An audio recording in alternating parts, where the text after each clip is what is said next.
नमस्कारम मित्रगणों, मेरे नए व्लॉग में आपका स्वागत है। आज मैं आपको मेरे आध्यात्मिक सफर पर साथ लेने के लिए उत्सुक हूँ, जब हम वृंदावन में दो अविश्वसनीय मंदिरों का अन्वेषण करेंगे। तो बिना किसी समय बर्बाद किए आइए हम तुरंत प्रारंभ करें। ये हमारे वृंदावन यात्रा का आखिरी दिन है और हम अब वृंदावन चंद्रोदय मंदिर की ओर बढ़ रहे हैं। जब आप मंदिर के दरवाजे तक पहुंचते हैं तो यह एहसास होता है कि आप अपने भगवान के दरबार में हैं। यहाँ की आध्यात्मिक वातावरण आपके मनोबल को और भी मजबूती देता है। मंदिर की भव्य वास्तुकला और भगवान कृष्ण की मूर्ति ने इसको एक आध्यात्मिक स्थल के रूप में प्रसिद्ध किया है। आप इस पवित्र स्थल पर ध्यान, साधना और आध्यात्मिक अनुष्ठान करने का अवसर पाते हैं और भगवान के प्रति अपनी भक्ति को नवीनतम ऊंचाइयों तक पहुंचाने का मौका मिलता है। वृंदावन चंद्रोदय मंदिर के दर्शन से मेरा मन आबाद हो उठा।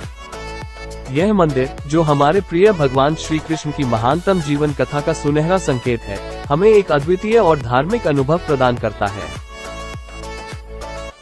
जब आप मंदिर के पास पहुंचते हैं तो वहां की शांति और भक्ति का एक विशेष माहौल होता है, जो आपके मन को शांत करता है।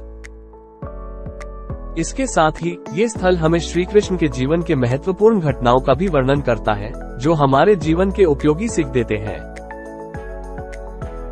वृंदावन चंद्रोदय मंदिर का दर्शन करके हमने महसूस किया कि यहाँ भगवान के प्रति भक्ति का अत्यधिक सात्विक एहसास होता है और हम सभी अपने आत्मा के साथ एक और अधिक जड़ से जुड़ जाते हैं।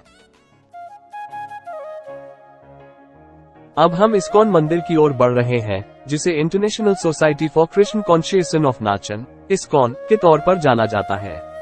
इस मंदिर का निर्माण भगवान कृष्ण की भव्य लीलाओं के समर्पण में हुआ है और यहाँ की आध्यात्मिक वातावरण आपके मनोबल को और भी मजबूती देता है। तो दोस्तों, फाइनली हम लोग इस्कॉन मंदिर आ चुके हैं। तो अभी हम लोग अंदर जा रहे हैं, डायरेक्ट दर्शन करेंगे, फिर बाहर आके देखते कुछ खरीदना वगैरह रहेगा तो कर देंगे। तो अभी चलो अंदर चलते हैं।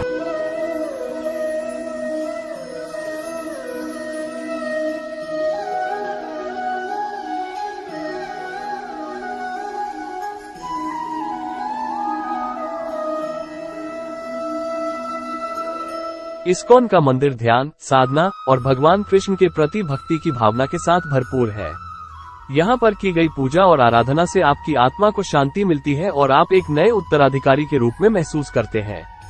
इस्कॉन मंदिर भगवान कृष्ण की आध्यात्मिक उपदेशों और प्रेम के संदेश को सीखने के लिए एक अद्वितीय स्थल है, जहाँ आप भगवान के साथ एक साक्षात्कार कर सकते हैं और अपने जीवन को आध्यात्मिकता से भर देने का अवसर पाते हैं।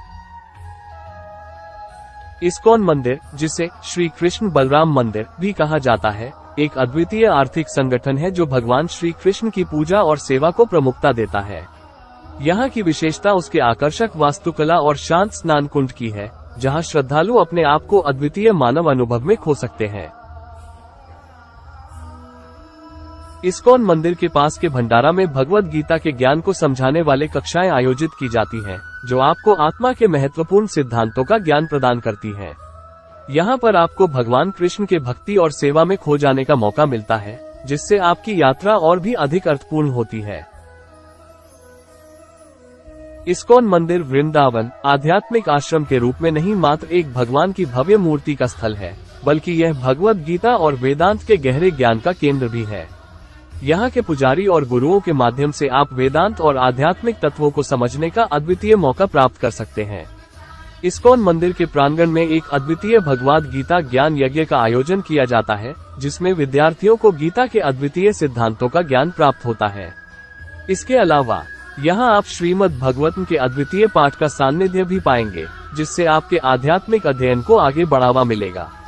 इस मंदिर का मुख्य प्रतिष्ठा भगवान कृष्ण की छवि है, जिन्होंने अपने आदर्शों के माध्यम से मानवता को अपने जीवन के साथ मेल कराया।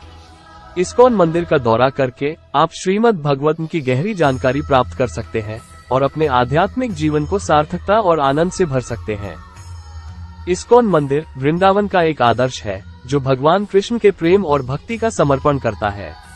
इसकी शांति और आध्यात्मिकता का माहौल वाकई अद्भुत है। मंदिर का वास्तुकला उसकी शांति और आध्यात्मिकता के साथ मिलकर एक अद्वितीय सौंदर्य का प्रतीक है।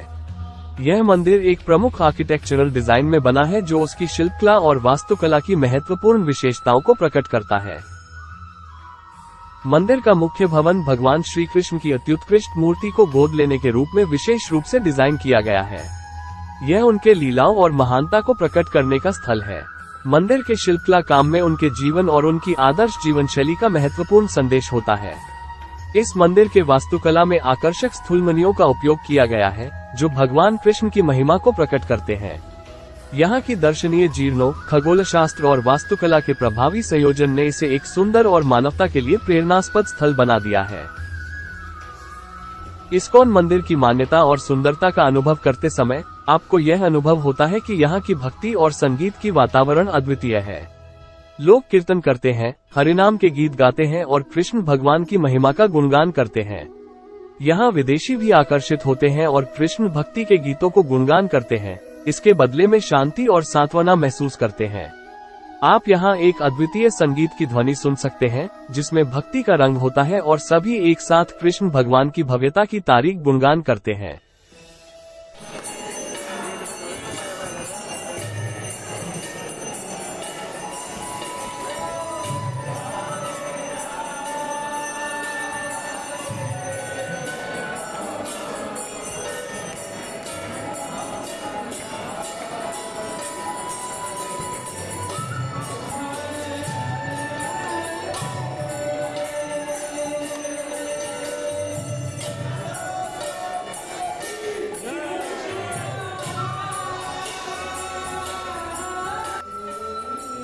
संगीत और ध्यान की यह महान आत्मा वातावरण मेरे मन को आनंदित कर दिया।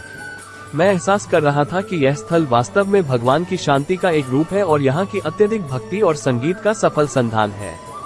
जब मैं वहाँ विचरण कर रहा था, मैंने वहाँ के अनेक विदेशी भक्तों को भगवान कृष्ण के भजन गाते हुए देखा और उनकी उत्साह भरी कीर्तनों की आलोचना की। मुझे यह अनुभव करने का सौभाग्य मिला कि वहाँ के लोग अपने आंतरिक भावनाओं को स्वतंत्रता से व्यक्त कर रहे थे और भगवान के प्रति अपने प्यार और श्रद्धा का इजहार कर रहे थे। इस अनुभव ने मेरी आत्मा को प्रसन्नता और ध्यान की ओर बढ़ा दिया और मैंने महसूस किया कि मैं अपने वृंदावन की यात्रा के इस अद्भुत पल को स्वतंत्रता से भाग्यशाली बना दिया। इस्कॉन मंदिर का दर्शन करने के बाद वृंदावन की यह अनोखी यात्रा अब अपने अंत में है। हमने यहाँ के धार्मिक और आध्यात्मिक विरासत का सुना, इस शहर के पवित्र स्थलों का दर्शन किया और अपने मन, शरीर और आत्मा को शुद्ध किया। अब हम अपने जीवन के अद्भुत पलों के साथ इस यात्रा को समाप्त करते हैं और इस अनुभव से हमारे दिल में नया आदर्श पैदा होता है।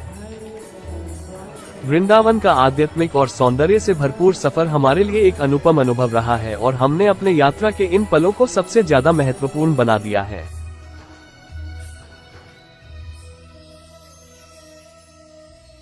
तो सीन है 1 बज गया, अब हमें निकलना पड़ेगा। इधर अब बंद हो गया, एंट्री सारे बंद हो गया, हम लोग को बाहर निकलना है, तो पता नहीं आएगा कहानी। Let's go.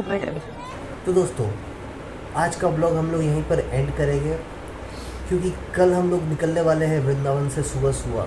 तो मिलते हैं एक नए ब्लॉग में एक दूसरे डेस्टिनेशन के साथ। तब तक के लिए tata, bye bye, good night.